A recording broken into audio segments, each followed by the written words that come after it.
Welcome. This video is going to teach you about whole numbers, natural numbers, and integers. Whole numbers, natural numbers, and integers are three different classifications of numbers. First, let's take a look at what a natural number is. Natural numbers are the counting numbers. They're very similar to whole numbers as we're going to see, but they exclude the number 0. So natural numbers are 1, 2, 3, 4, 5. It keeps going all the way to infinity. A whole number is a positive number. It includes 0 and it can't have any decimal or fractional parts.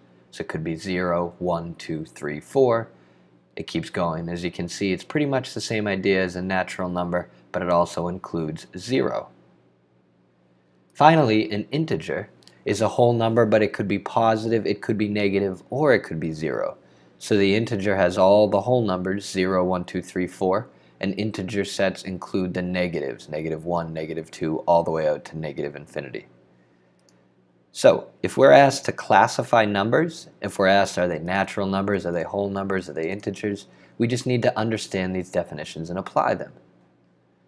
First, the value 5. I know 5 is a natural number because it's one of the counting numbers, 1, 2, 3, 4, 5. It's also a whole number because whole numbers are just natural numbers including 0.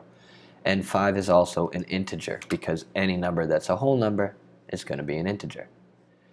-5, however, is not a natural number. It's not a whole number. Neither one of those include negatives, so -5 would only be placed in the box for integers.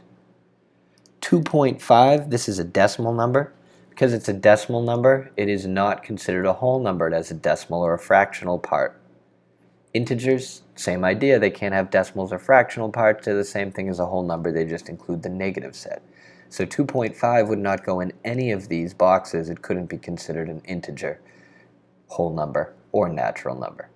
Finally, 0 could be considered a whole number. It could be considered an integer, but as we talked about, that's the one difference between natural numbers and whole numbers. Natural number set does not include 0.